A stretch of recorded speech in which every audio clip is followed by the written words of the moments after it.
I will surrender my position as empress.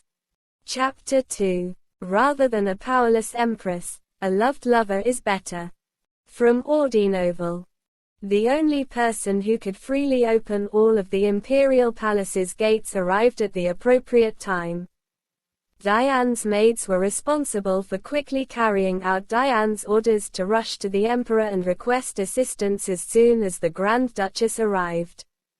Diane's forlorn expression deepened as Emperor Karl made his entrance. "Your Majesty."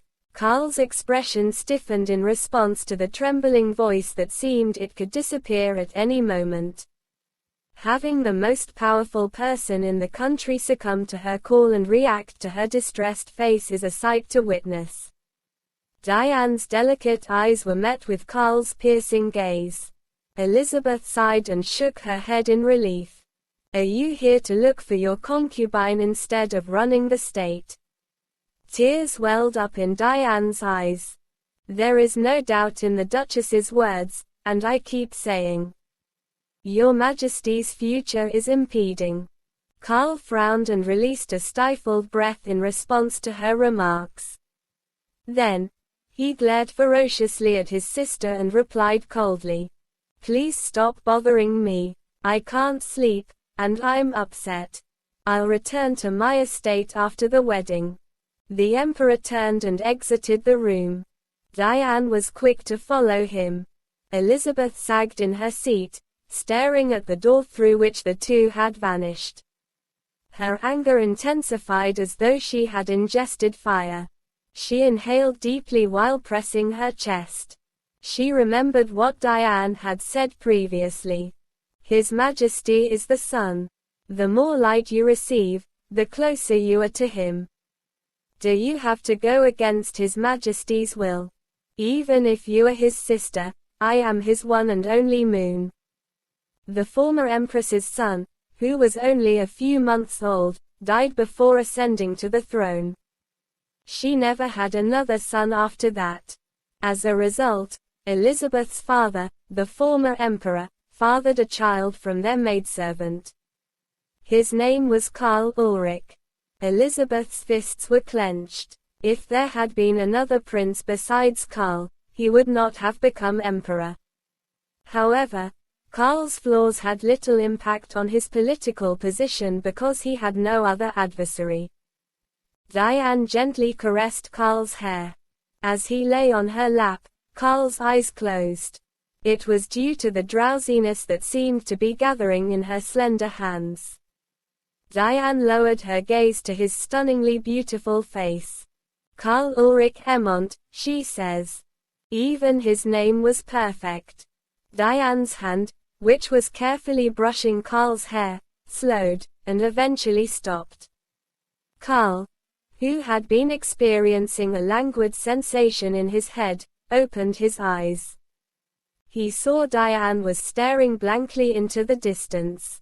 Her lips were red, and so were her eyes. When Karl noticed this, he stood up and faced her. "Diane." When Diane heard his low voice, she quickly came to her senses and apologized. Yes. Please accept my apologies." Diane's beautiful eyes welled up with tears. She didn't say anything, as tears streamed down her cheeks. "What if I irritate the Empress?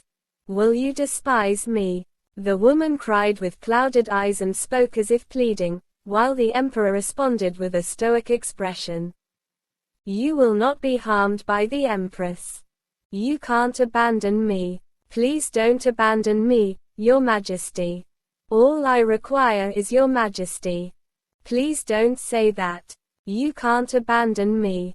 Do not abandon me, Your Majesty." Diane repeated those words like a spell several times more. Diane Poitiers oversaw the preparations for Emperor Karl Ulrich's wedding. Diane Poitiers left no detail untouched, from the Empress's gown to her coffin. The nobles shook their heads, but no one dared bring up the subject.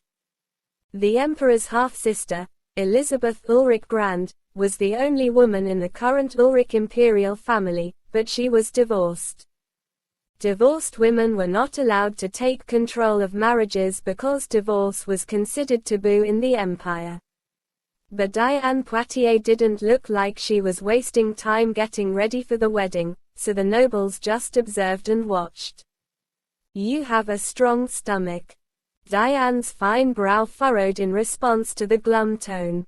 She shifted her attention to the maids, examining them intently. Her eyes then remained fixated on a single person. Today is my first time seeing you. Raise your head.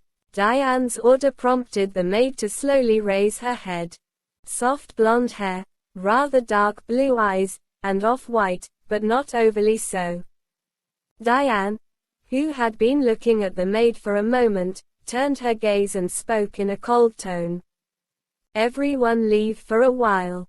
I'd like to have a moment with my brother, Diane commanded as the maids rushed out, her gaze fixed on her brother, Count Lennox Poitiers. I'd say that blondes with blue eyes shouldn't be left as maids. How do you choose a maid when there are so many blondes and blue eyes? Do as I say. Diane looked at his brother, and spoke clearly. Lennox shrugged and nodded at the end. Diane fiddled with the fabric swatch. It was the material used to make Karl's wedding robe. I think this is great material, Diane said, attempting to change the topic. Excellent speed. How did you decide on this? Lennox responded. Watch what you say in front of the maids. You can't come to me if you can't choose your word correctly. Let me ask you a question. Will you be able to endure once the Empress arrives? Diane leaned back in her chair and looked at her brother.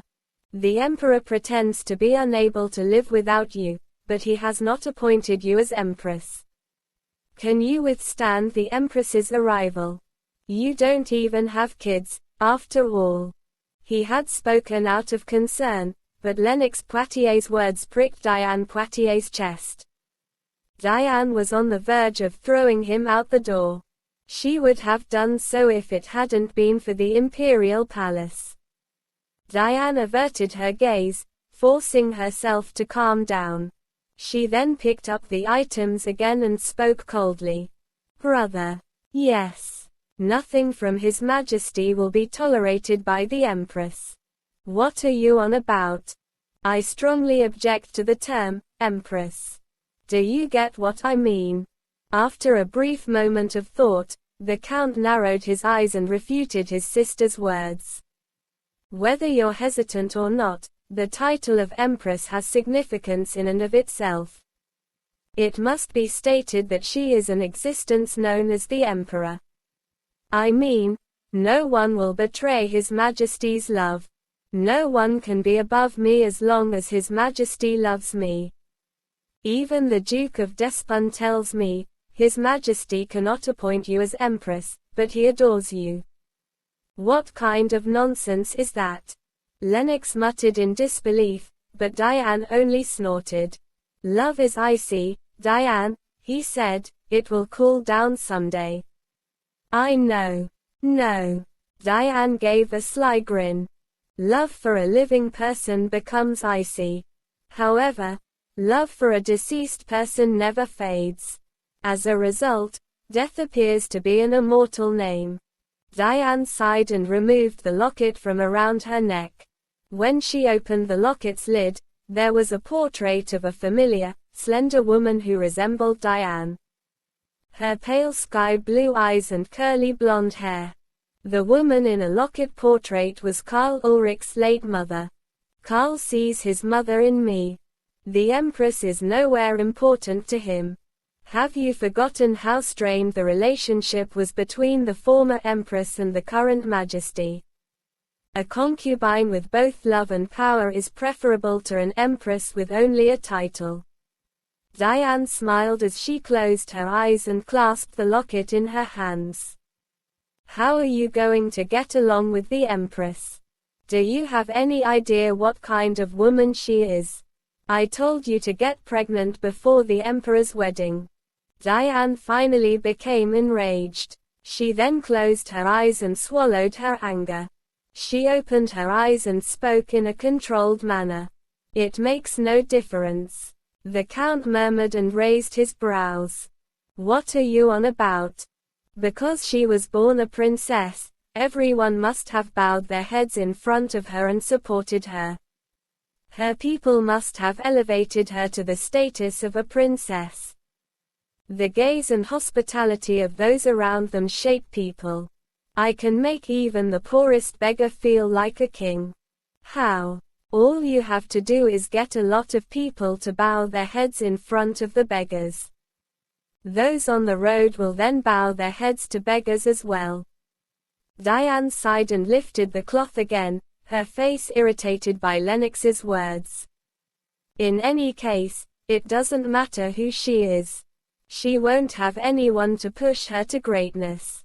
What would a foreign country's princess do? She'll come and go across the sea to ask for help.